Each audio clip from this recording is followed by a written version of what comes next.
Hello and welcome to iCatholic. I'm Wendy Grace, and joined with me in studio I have Garry O'Sullivan, who's the editor of the Synodal Times. Well, I suppose the first question is, what is the Synodal Times, Garry, and why did you decide to put it together, this publication? Okay, Wendy, thank you for having me. Yes, it's a monthly Catholic newspaper that basically is doing a deep dive into the whole synodal process, which was announced by Pope Francis, and it's a new way of the church being church.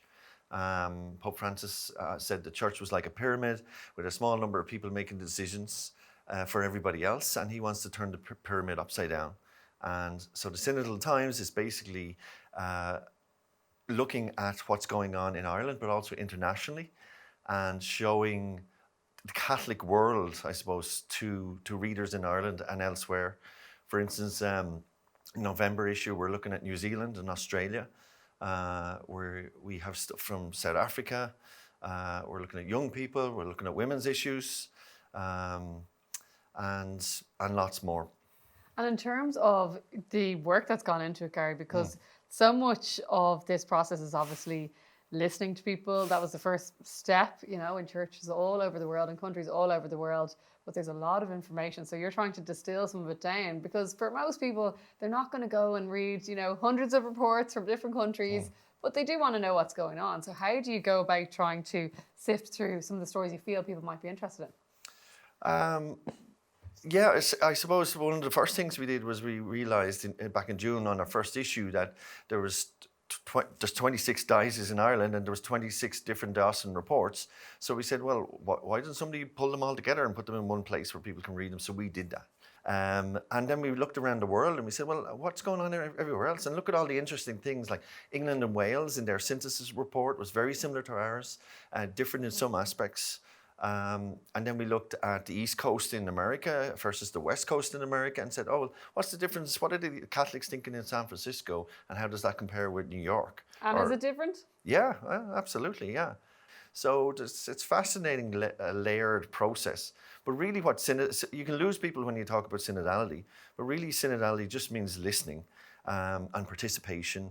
And really what Pope Francis wants to do is what the church has to do is to listen to lay people. And that's what's happening. But it's a slow process because really only a small percentage were involved in this listening process. So I think there's a huge challenge. Church people talk about going out to the margins, but really they only hit 1 or 2% of Catholics. So there's a lot of people who are inside the church that still need to be listened to. Maybe that's saying something in itself, that even those who were attending church didn't feel the need to participate or weren't motivated to participate. And why is that?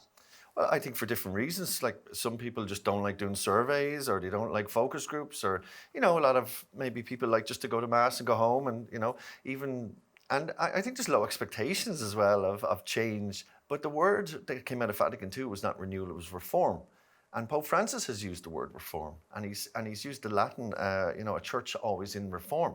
And I don't think we hear enough about reform, because there is a call for reform in the reports from around the world.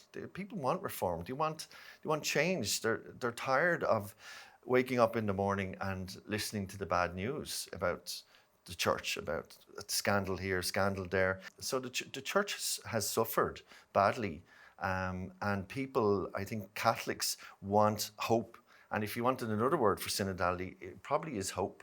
That's hope for the church, hope for Catholics who want more, expect more from the church. In terms of the Synodal Times, Garry, obviously you've been doing a lot of work editing the various editions, putting it together.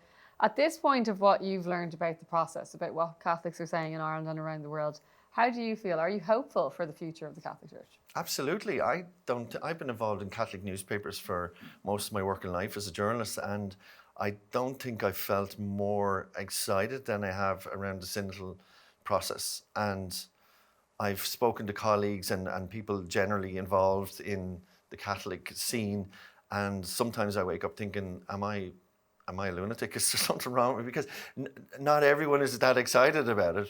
But on our November issue, we said, Pope extends Synod to 2024. We're witnessing Vatican III. And that's not hyperbole, It's been said by many church commentators, because Basically, we have a Synod of Bishops in 2023, we have a Synod of Bishops in 2024, and we've had a worldwide consultation, which is more than happened in Vatican II. It was a worldwide consultation of bishops.